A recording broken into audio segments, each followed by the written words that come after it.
Бүгін тағы да әке көкемен жерұйық паркіне келдім.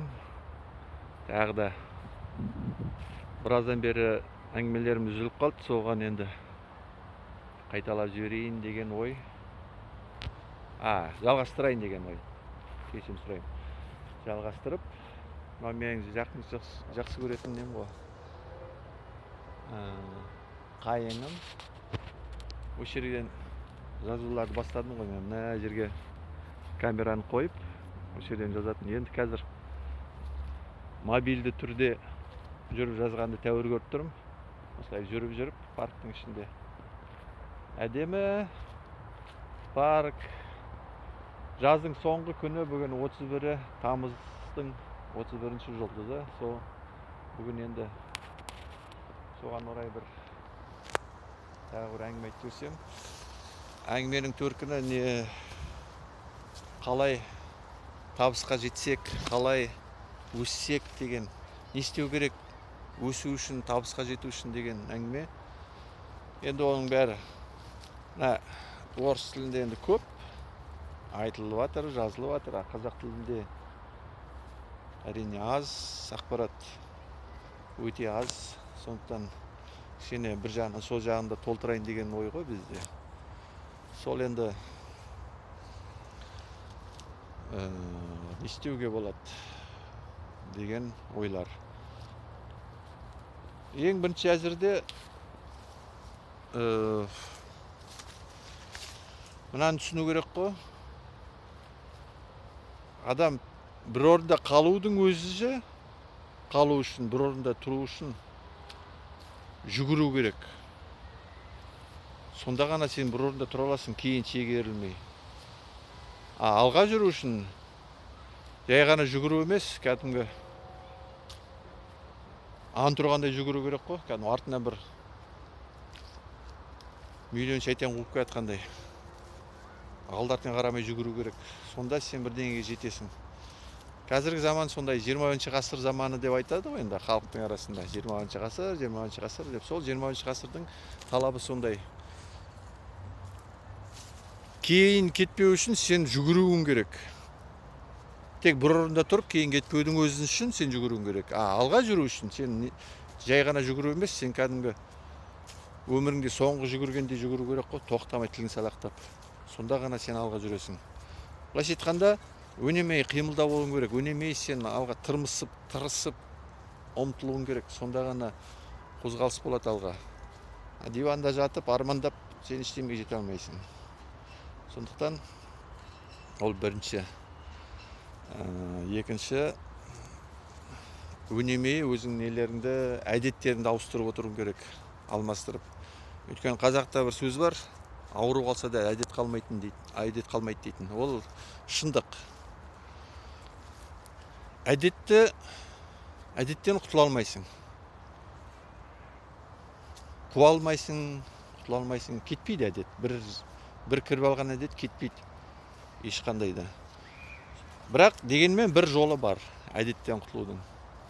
Ол оны басқа әдетпен алмастыру тек. Бұлай тек қуып әдеттен құтыла алмайсың. Тек алмастыру, басқа әдетпен. Өзіңе керек емес, саған кедергі жасап жүрген әдетті, былайша айтқанда, сен құтылғың келсе, одан сен басқа әдетпен оны алмастыруың керек, өзіңе керек әдетпен.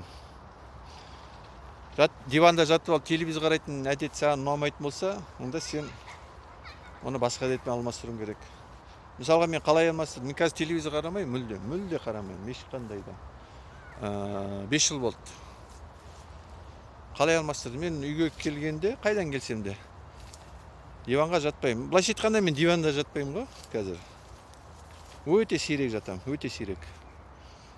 Тіпті дым жұмыс жоқ, ештеңе болмағанда тек жатам бір. Кішкене дем алып, бір жарты сағаттай мүмкін. Бұлай мүлдем жатпаймын. Сол үйге келгенде диванға жалпаймай, бір 15-20 минут кем дегенде, бір 20 минут бірдеңемен айналысу керек те. Тіпті ыдыс жусаң да. Андай жер үй болса, мысалға жер үйдің шаруасы көп қой, сыртқа шығып бір ауланы сыпыру деген сияқты, бірдеңені қағу, бірдеңені бір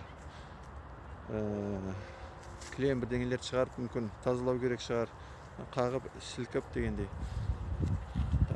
Бірдеңе сыпыру керек шығар, бірдеңені бір түсіп қалғанша бірдеңе ауыстыру керек шығар, бір шеге қағу керек, бір диванды қозғау керек, бір шаң сүрту керек, білмеймін. Бір малға тамақ беру, шөп беру керек, иттің тамағын беру керек дегендей. Сондай әйтеуір бір шаруа тауып бір 15-20 минут шаруамен айналысу керек. Сосын барып тек кішкене диванға қарай жақындауға болады. Мүмкіндік болса тіпті жақындама. Кез келген бір әйтеуір бір шаруа тауып алып, соны істей бер. Сонда сен кем дегенде бір 15-20 минут істеуің керек оны. Әйтеуір бірдеңе істеп, бір балконды бір реттеп деген сияқты. Білмеймін, әйтеуір бір киім үтіктейсің бе, әйтеуір бірдеңе істеу керек. Не болса да, бір шаруа тауып.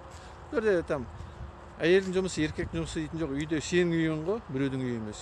Біреудің шаруасы істеп жатқан жоқ, сондықтан ондай керек емес, ондай нелер. Көзқарас. Сенің өзің шаруаң бұл. Өзің үйің, өзің отбасың, өзің ошағың, сондықтан бұл жерде жоқ қандай бөлінетін жұмыс. Істей бер. Ешқандай айырмашылығы жоқ. Өзің үшін, өзің отбасың үшін. Сондықтан ол жаққа қарама ондайға. Іште. Ең бастысы сен диванға жалпая кетуді қою керек қой. Сол үшін. Сосын телевизорды азайт. Қалай азайтасың мысалға, егер керек жоқ болса телевизорымыз. Мысалға ешқандай керек жоқ деп ойлаймын өз басым. Тек қана мысалға тек кино қарайын дейсің мысалға бірінші.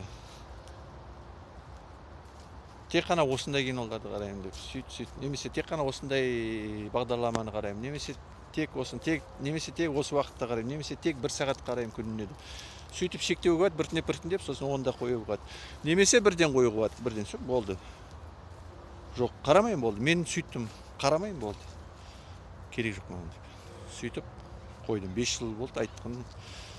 Сол сияқты мысалға біреуді өсектеу деген біздер қазір кез келгеніңіз айта аласыз, мен өсектемеймін деп. Өтірік ол. Өсектейсіңдер. Өсектеген не ол? Мысалға қасында жоқ адам туралы айтып отқан ол өсек. Егер сен оны тіпті жамандап отсаң, ол өте жаман өсек. Сондықтан енді әрине үйде отбасыңның ортасында отырып, әйеліңмен, немесе жолдасыңмен, байыңмен отырып, біреу талқылаған ол өсек емес. Өйткені сендер бір отбасысыңдар ғой. Басқа біреумен өсектеп керек емес, әңгіме талқылап. Соның ішінде әсіресе айыптаған жаман. Біреуді айыптаған. Біреуді айыптамас бұрын өзіңе қарап ал, бірінші сен өзің қандайсың? Өзің қандайсың бірінші? Соған қарап алсайшы. Біреуді айыптамастан бұрын, енді тек айыптайын деп отқанда соны ойла, мен өзім қандаймын деп. Сонда айыптауға өзі біраз ойланып қаласың, айыптамас бұрын. Сол сияқты сөйтіп әртүрлі әдеттерді керек емес. Бірінші қарап алу керек қой, қандай әдет маған керек емес деп, қандай әдет мені кері тартады, өсуіме теріс әсерін береді, теріс әсерін береді, кері тартады деген сияқты сондай қаранып, бірінші белгілеп алып өзің үшін қандай әдеттер жаман маған керек емес, содан қандай әдеттен құтылғым келеді. Сосын сол әдеттерді алмастыру керек, басқа әдетке ауыстыру керек. Сөйтіп біртіндеп бір әдеттің орнына басқа әдет келеді, сөйтіп сен жаймендеп құтыла бересің. Ол бір күндік жұмыс емес. Біраз уақыт кетеді, бірақ біртіндеп ол шешіледі. Шешілмейтін сұрақ жоқ, дұрыстап істесең, құнттап беріліп істесең, шешілмейтін сұрақ жоқ, бәрін де шешуге болады. Сондай. Және тағы бір қашанда көтеріңкі көңіл күймен болу керек қой. Ол қиын, әрине. Өйткені айналамызда толып жатыр әртүрлі адамдар, немесе жағдайлар біздің көтеріңкі көңіл күйімізді су сепкендей басатын. Өте көп. Кәдімгі шексіз көп айналамызда. Қанша біз тұтқындасақ та көтеріңкі көңілмен жүреміз деп, бәрібір соны су сепкендей қылып басады. Әртүрлі адамдар, әртүрлі жағдаймен. Сондықтан онымен күресіп керек жоқ. Біздің назарымыз, біздің күшіміз, күш жүгеріміз көтерін көңілді түсірмеуге емес арнауымыз керек. көтеріңкі көңіл күйімізді біреулер түсірген кезде соны қалай неғұрлым тез содан құтылу, соған назарымызды аударуымыз керек. Былайша айтқанда 24 сағат сен ыржаңдап жүре алмайсың. Бәрібір сені нетеді, әртүрлі жағдайлар табылады сені неңді түсіретін көңіліңді. Бірақ біздің назарымыз қалай сол түсіп қалған көңілді қайтадан нетіп алмастыру керек, соған арналу керек. Былайша айтқанда келді біреу біздің көңіл күйімізді түсіріп жіберді, сен аласында тез, неғұрлым тез сол жағдайдан шығуың керек. Соған назарыңды аударуың керек. Бар күш-жігеріңді. Міне, мәселе сонда жатыр. Көңіл күйін түсірмеймін деп алысу емес, сабыр, тағы бір деме. Қалай тек біреу түсірді, мысалға бір әңгіме айтты, немесе саған қаламайтын бір қылық істеді, сенің қаламайтын. Көңіл күйің түсіп кетті әрине.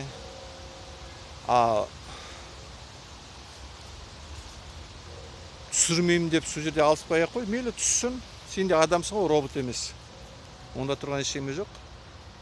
Сен бірақ сол түскен көңіл күйіңде қалай тезірек содан шығуың керек қой, сол жағдайдан.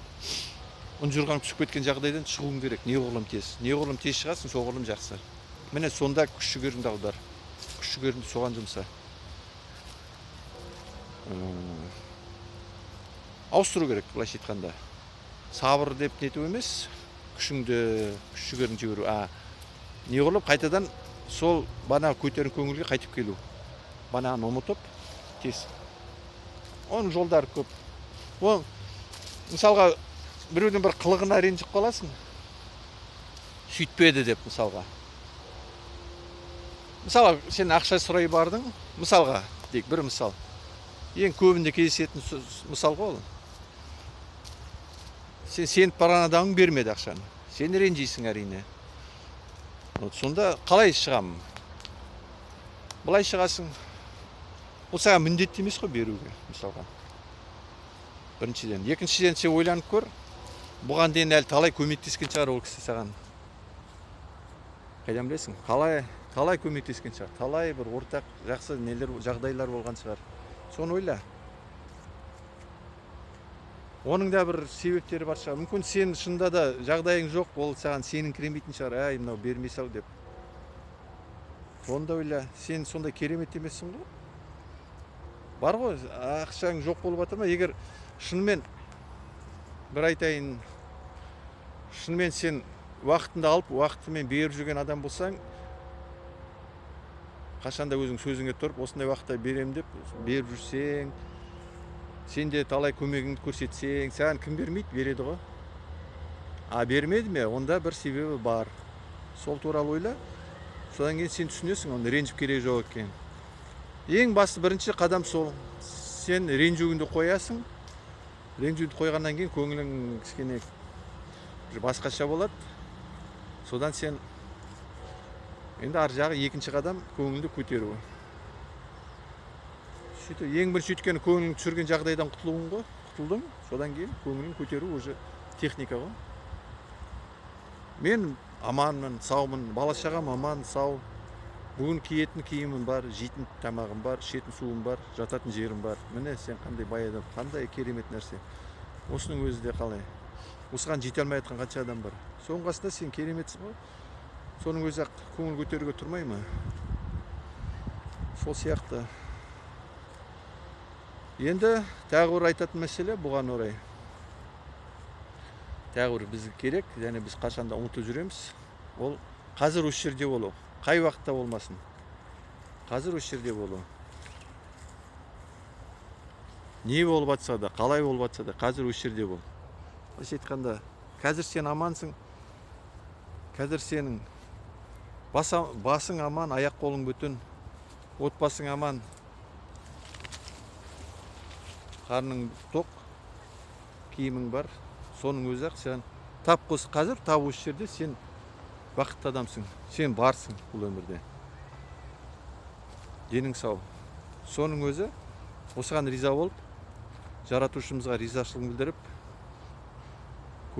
көңілді көңіл күймен қазір осы жерде болсаң, сол сені сол күйіңді дүния қайтарып отырады ғой. Ол үшін бірінші өткеннен құтылу керек. Өткенде болған нәрсенің бәрін ойлап керек емес. Өткеннен құтылу керек. Өткенімен өмір сүріп керек емес. Жақсы ма, жаман ба? Өтті, бітті, өтіп кетті. Бәрі өтіп кетті оның бәрі. Қазір міне осы жерде өмір. Тап осы моментте, осы сәтте өмірдің бәрі. Болашақ әлі болған жоқ. Өткен өтіп кетті. Өтіп кетті, болды, жоқ. Сондықтан оны ұмыту керек. Мүлдем ұмыту керек. Өткенмен өмір сүріп керек жоқ. А болашақ әлі болған жоқ. А оның болу болмауы және қалай болуы біздің қазіргі осы шағымызға байланысты. Тап қазіргі. Қазір осы жердегі шағым қандай, болашағым сондай болады. Сондықтан өте маңызды болды. Қазір осы жерде мен қандаймын, көңілдімін ба, бақыттымын ба, өмірге ризамын ба, Құдайға, жаратушымызға ризамын ба, ата-анама, жолдасыма ризамын ба, жолдастарыма, достарыма, ағайын тумаларыма ризамын ба, соған байланысты. Өмірге ризамын ба? Өмірге риза болмасаң, мысалға, түңіліп жүрсең, саған соны бере береді, еселеп. Өмірге риза болып жүрсең, алғысыңды білдірсең, соны бере береді, еселеп. Міне мәселе сонда жатыр. Сондықтан сен болашағың қандай болады, қазір осы жердегі сәтіңе байланысты. Өткен шақ өтіп кетті, болды. Оны ұмыту керек. Болды, жоқ, ол кетті. Ол тек тәжірибе ретінде қалады, өткен шақ. Болашақта қазір осы жерде болып жатқан жағдайларда бір тәжірибе ретінде ғана ұстауға болады өткен шақ. Болды, басқа ештеме керек жоқ, өткенмен өмір сүру. Өтіп кетті, болды. Ой, баяғыда сондай еді, мұндай еді деген керек емес мүлдем. Қазіргі шақ біздің болашағымызды құрады. Біздің болашағымыз қазіргі шаққа байланысты.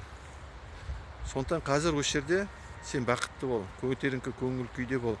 Қазір осы жерде сен өмірге риза бол. Сонда сен болашағыңда бұлыңғыр емес, өте нақты және көңілге сыйымды болашақ күтуге болады сонда. Былайша айтқанда бәрі өзіміздің қолымызда. Енді кету керек болса, бізден сұрамайды жоғарыда. Қазір-ақ алып кете салады. Ақыр осындасың ба, әлі осы жерде жүрсің бе? Қалғаның бәрі сенің қолыңда. Ешкім сен қолына жетекте жүрмейді. Сен былай істе, шырағым, былай істе деп. Бәрі өзің қолында. Ең бастысы сені алып кеткен жоқ әлі. Ең бастысы сені әлі шақырған жоқ кетуге. Осындасың ғой. Ақыр осындасың ба, онда қалғаның бәрі сенің қолында. Басқа біреуге сілтеме. Керек емес ол. Қазір осы жерде сондықтан бақытты бол. Қазір осы жерде көңілді бол. Риза бол. Бүгінге айтайын дегенім осы. Бүгінше жетер. Келесі кездескенше